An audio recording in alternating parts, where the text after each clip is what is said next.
Welcome back to Afternoon Express on this amazing Wednesday afternoon. Thank you so much for joining us.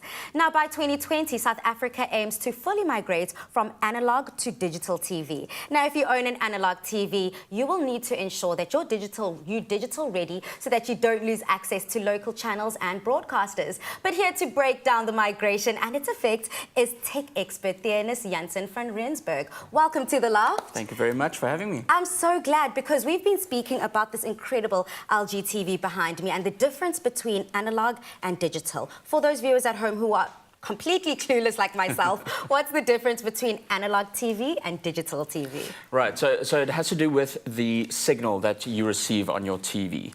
It's not necessarily just the technology that your TV uses, but also how it receives signals. So we've been on analog TV since TV started in South Africa back in the 60s and 70s, and we're now almost ready to move over to the new technology. Okay. So essentially, analog TV has to do with the wavelengths and with the technology that the radio waves are actually sending towards your television display. So if you think back in the days when we had antennas on your TVs, those are analog displays and analog signals. Yes. So it uses wavelengths, and that's why sometimes when those radio waves gets blocked, you get the snow, you get the grainy image, and you get the bad sound. So that's what we're moving away from now into digital. And what digital means is just like your computer works with ones and zeros, kind of on and off, this signal can then be sent in ones and zeros to your television screen, and it can basically use mumbled up language, computer language, and it puts it back together into a crisp image and crisp sound. It sounds so higher grade, but I love the way you're breaking it down, and we want our viewers at home to check to make sure that they're ready and to cross over to digital, of course. How can they check if their TV is analog or digital ready?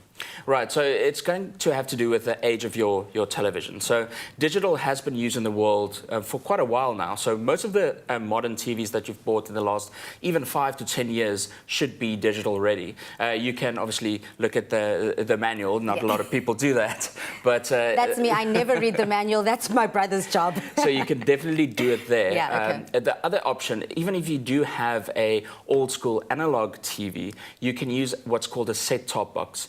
So it's kind of like how they work in America, where they've got cables doing everything, and they basically plug into a box that translates the analog signal into a digital signal, and you can then use that on any TV display. But mostly, if you've bought your screen in the last 5 to 10 years in South Africa, you should be okay. You should be safe. Yeah. Okay, that's cool. But I want to find out also, why is it so necessary for South Africa to migrate to digital? Why now?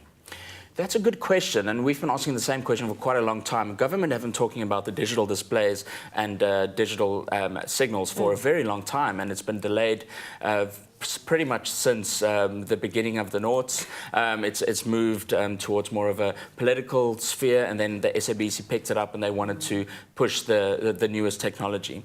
I think the reason why ours has been delayed more so than some other countries is because, you know, our people have access to certain public TV channels, and they wanted to be sure that the majority of those people would be ready when we move over, so they still have access to the same TV channels, rather than force them to spend a lot of money to buy the new technology. Of course, and we definitely know that we're all about saving right now in South Africa. Exactly. So what are the benefits of migrating to digital then?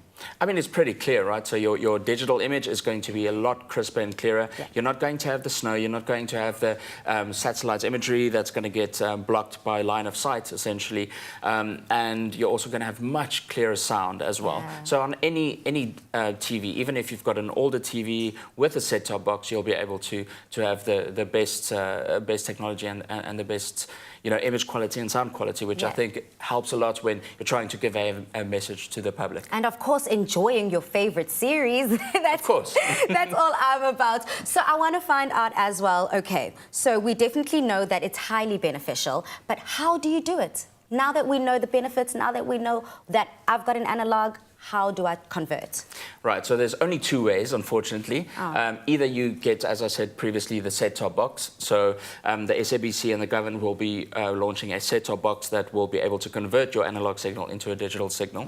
And then the other way is to buy a brand new TV. Those are the two ways to do it. So LG have made it very easy for us, and the discussions we've had over the last couple of weeks with TVs ranging from very affordable to your super high-end, and all of them obviously will be digital ready. I love that. Thank you so much for shedding some light and Pleasure. teaching me a wealth of knowledge, of course, when it comes to analog and digital TVs. Now, if you ever needed an excuse to buy a new TV, now you have it.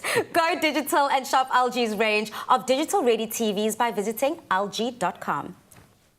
With self-lighting pixels, only OLED TVs make perfect black.